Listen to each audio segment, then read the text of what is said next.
Yeah, dude, I've been working on this idea for like maybe 4 or 5 or 6 months after realizing like my best clients are just good business owners.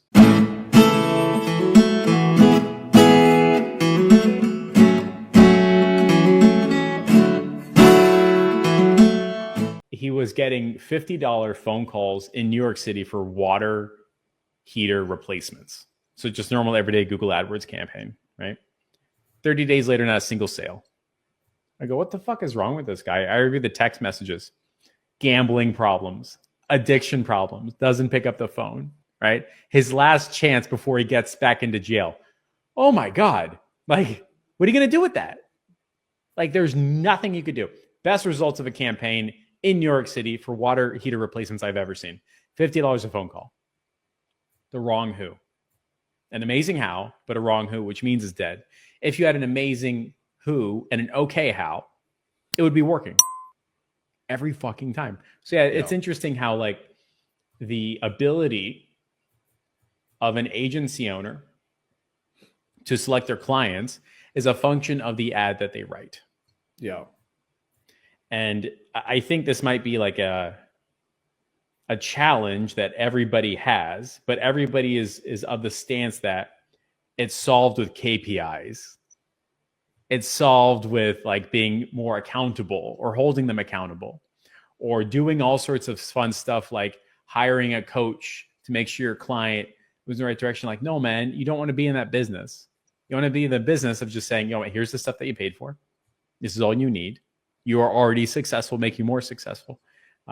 Just like if I was Gold's Gym and I ran out saying, are you sick and tired of coming to the gym? I would only get on the phone with people who are sick and tired of coming to the gym. And guess what I would try to sell them? Yeah. Yeah. No, right? Like, just imagine that. Like, what the fuck, right? You hate the gym? Come to the gym. Yeah, it's going to be great here. It's everything you don't like. Yeah, right? So I'll see gym ads that are like, we have the nicest machines. I don't want to talk to somebody who only shows up to the gym because of the nice machines. I've seen ads of gym people that say, we always have an extra treadmill. I don't want that. I want people that are going, I need to gain muscle, and I'm not the type of person that's going to let an excuse get in my way. That's who I want at the gym. I want people that are saying, all I need is someone to tell me what to do and I'll execute. That's who I want at my gym. I want people that are strong, driven, motivated, and they're already going to the gym. I just have to why don't you take a right down the street instead of a left? I think you're going to love it, right? I've seen ads in the gym space that are, the ad is something like, have you always wanted to lose 15 to 20 pounds, but you don't have the energy to get up every morning and go to the gym? No, don't do that. The counterpoint is they're going, well, we're going to sell online personal training. Go, still, you don't want that. You want somebody that says, you want an ad that says, if you've always wanted to lose 15 to 20 pounds and you know you need somebody to keep you accountable, so all you have to do is go to the gym and not worry about what you're doing, that's the type of customer that you want, right? That's the type of person that'll just rock and roll through the whole thing, leave you a testimony, referral to all your friends, and now you've pierced a whole new customer avatar. And like, it's amazing. Either way, like I've seen hundreds of these ads that are appealing to the worst client, and then they try to sell them the exact thing that they hate. Yeah.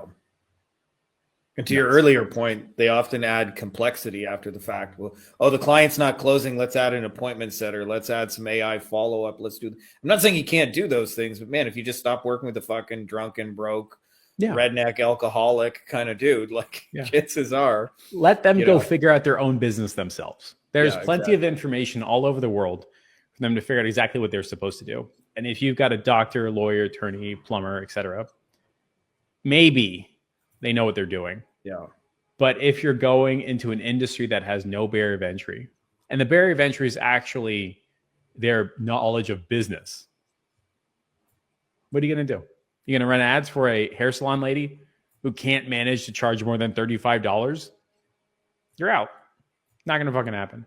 But if you run ads for a hair salon that is like, hey, if you run a hair salon and you got 30 people working underneath you, you need to keep their schedules packed. Oh, now we're in business. So Yeah. It's just been a wild ride. Yeah, dude, I've been working on this idea for like maybe 4 or 5 or 6 months after realizing like my best clients are just good business owners. And I can send any email on their behalf, any text message, any ad, and they know exactly what to do and how to do it. And then my worst performing clients are the ones that take up so much damn time that I'm sitting there going, why am I even talking to you? Most times, because I generally have an attitude problem. It's like, what are we doing here? like you can't pick up the phone. You're feeling unmotivated. Okay, goodbye. I can't help you, right? And maybe I can say that now because like the recurring revenue is so large, I can be like a little bit bitchy with my clients, right?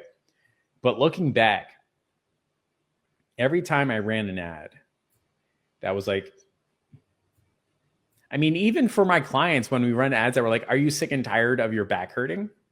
Come to a chiropractor. No, man, that's not going to happen. It should be something like, if you've always wondered if chiropractor care can make you feel good and help you achieve your healthcare goals, you should talk to this guy. He's really good and has a 3-month, 9-month, and 12-month package.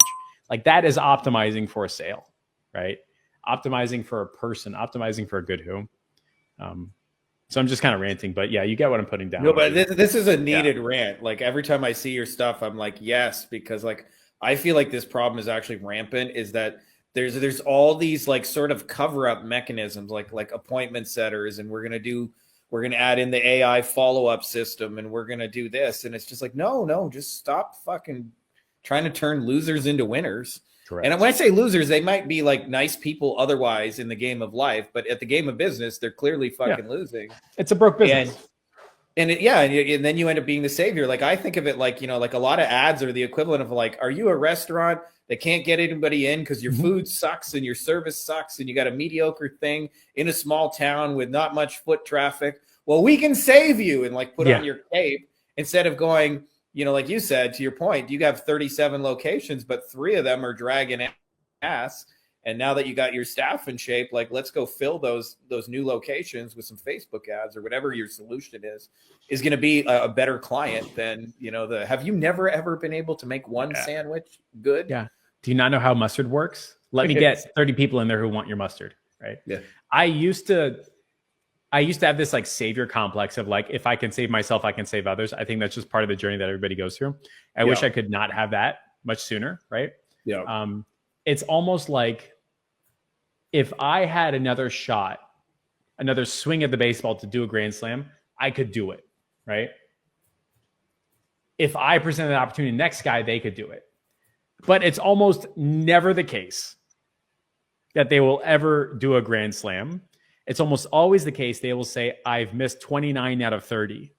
So I hate all this and, baseball sucks ass. That's how they approach it, right? So it's the difference between somebody who's in the marketing seat who ignores the 29 misses and goes, we just hit it out like Thomas Edison style. Like we missed 999 ways to invent a light bulb, but we got it right the first time. Like that type of shit, right? Versus a normal everyday business owner that is going to go, I can't believe we wasted 29 minutes with all these leads. It's so bad. It's so horrible. Just let them be horrible. Just let them be bad. That's it. You don't need them. There are plenty of businesses, plenty of people, plenty of wildly successful offers that will help you make and probably make you $500,000 a year. And you just got to focus on 2 or 3 of those businesses, and they're rocking and rolling, and they're wildly successful already. And they just want more success. They don't want a ClickFunnels style transformation of going from 0 to 1 million or 0 to 1 or whatever you want to call it, right? That stage sucks. Focusing on those people is horrible. That's the conversion. That's the converting. That's the proselytizing. That's the trying to change someone's mind about working out. And when I think of the personal trainers that are wildly successful, they don't try to convince you to work out. They only talk to people that are already working out. And then they only talk to a percentage of those people like, hey, if you play basketball and you're a successful senior or junior in high school and you think you got a real shot at getting the NBA, you should pay attention to this ad because in my coaching program, we're going to show you the 4 things you're missing from your high school education, your high school basketball education. It's going to help you get into and prepare for the NBA when you graduate from college in 4 years. Like that is a person that is pinning their life success on their ability to play basketball. And they are more than happy to pay you a boatload of money to accelerate that success. Yeah. That person, there's like training camps like that all the time. It charges a whole boatload of money for success rates that are 1 in a million. Get into the NFL, NBA, MLS, etc. Right? 1 in a million shot. But everybody there is already successful. Buy my book or I will fart in your grandma's favorite hat.